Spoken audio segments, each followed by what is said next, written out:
Many people will travel this holiday season, but when you're living with diabetes, moving from place to place can get a little complicated.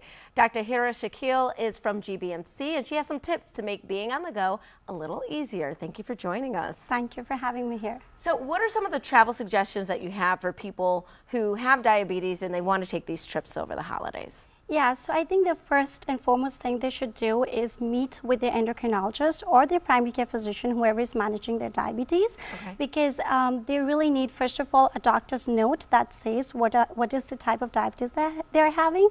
And the other thing is they need to use that, that meeting to actually set an action plan in case they have a diabetic emergency. Okay, so there's two steps here. One, I want to talk about the note, and I also want to talk about the product. So let's talk about the note. Why should they have the doctor's note with them? So sometimes, let's say if you run out of your medications and you're in a different country, you need to have them see doctor's note that you have diabetes and you need those medications, and also helps in the TSA screening when you have a doctor's note. It's easier and faster. Okay, and then what sort of products do you need when you are traveling when you have diabetes? So you need to have your glucometer, your needles, your lancets, your injectables, your pills, and extra sets of everything, I would say. Even the batteries of glucometer, because sometimes you just run out of the batteries and you can't test for your glucose. So it really is just forward thinking about everything that you need or could need if you run out of something. Yeah. This sounds like a lot of equipment, a lot of products, and some things that I'm worried that maybe you won't be able to get into, like get through TSA screening with. How do you get through screening with all of this? So there's an optional TSA notification card that you can actually fill beforehand that says that I suffer from this medical condition, and they just let you go through faster and smoother. They're gonna hand inspect you. Sometimes you don't even have to go through the X-ray or body scanners if you're wearing an insulin pump. You can ask them to hand inspect you, and they will allow you to take all your gel packs with the insulin, all your needles, which are normally not allowed. Right, because if you're traveling, normally you can't have more than what I think is 3.4 ounce liquids. Yeah. There's an exception for this. Exactly. Diabetics are actually exempted from that liquid rule, so you can carry your orange juice or whatever you need for in case you have hypoglycemia. Right. The other important thing I would tell all the diabetics is do not store your insulin in your checked-in luggage.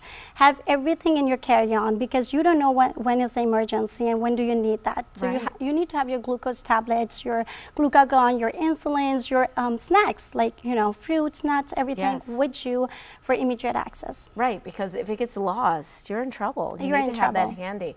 Okay, so how do you regulate mealtime and insulin management when you are traveling, I guess time zones, or you're traveling internationally? I can't even keep it straight myself, much less have something to manage. Yeah, right. So mealtime is not it's not a problem, because you're only going to give yourself when you have a meal. So even on the plane or when you're somewhere else, you're only going to inject when you have have food in your belly. Right. So it's the basal insulin that you're concerned about, because it's like usually people are either on once a day, which you can do still, or on a 12-hourly pattern. So if you give yourself at 8 a.m. and then you take a long leg, let's say 16-hour flight, you don't know when to inject yourself. So I normally tell people to keep a watch set to USA time, because when you change zones, your smartphones are automatically going to be updated to that time zone. So you need to have a watch that's set to USA time, and you can take at 8 p.m. if you're supposed to take it, then you can just take it based on that. Or you can set alarms on your phone. So this is one of those cases when going old school is actually better. Just have your little wind-up watch